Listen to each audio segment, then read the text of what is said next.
Ang latest sa Senado kay Raymond Advance kay Manang Aimee. Ayan. Eto muna lakay, pero mukhang alamin natin kay Lakay Raymond kung anong latest kay Manang Aimee. Pero eto muna, buwis sa lahat ng uri ng langis, dapat daw suspindihin ngayong panahon ng krisis. Dapat kahapon pa. Dapat natagal na.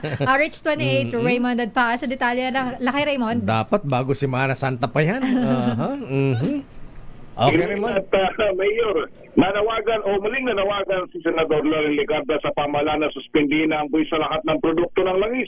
Ito'y kasunod ng desisyon ni Pangulong Bongbong Marcos na suspindihin ang excise tax sa liquefied petroleum gas o LPG at kerosene, ngunit naiwan ang diesel at gasolina. Ayon kay Legarda, hindi magandang katwiran na malaki ang malulugi sa gobyerno kahit hindi dapat isama na suspindihin ang excise tax sa diesel at gasolina na siyang pangunahing pangailangan ng ating mga kababayan. Paliwanag ng senador, ang ginagastos sa ayuda ay galing din naman sa buwis ng langis. Kaya't mas maganda na sa simula pa lamang ay suspindi na ang buwis para direktang pakinabangan ng taong bayan at baka hindi na kailangan ng ayuda. Binanggit ni Legarda ng kasalukuyang sitwasyon ay malinaw na krisis sa taas gastos kung saan ang presyo ng petrolyo ay direkta nakapekto sa agrikultura, transportasyon at presyo ng mga pangunahing bilihin. Pero sa taas ng presyo ngayon, hindi na lang konsumo ang binubuwisan at pinagkakakitaan ng pamahalaan, kundi pati ang hirap na dinaranas ng mamamayan.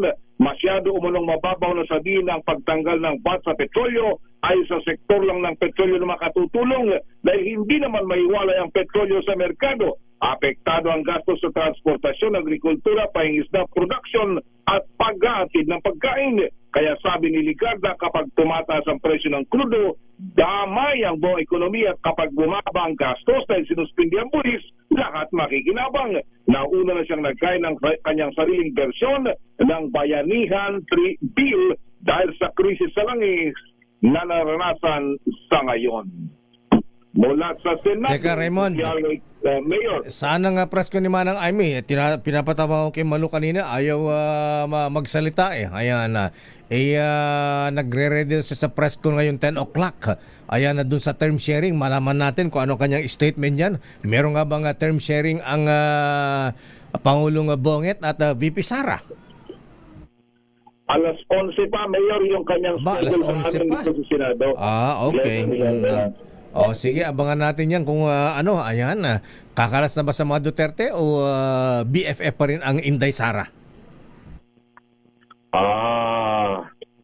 Parang mas matimbang yung pangalawa, Mayor. Ganun ba?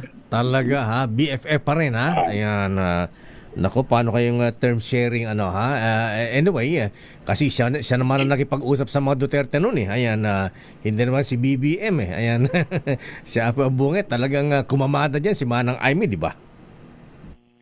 Silang dalawa ni dating Pangulong GMA. Ayan, nga pala, GMA. Oo, ang Tres Marias. Ayan, oo. Ayaw nga, kumusta yung buhay pa ba yung Tres Marias? Ayan, GMA, Aimee at Inday Sara.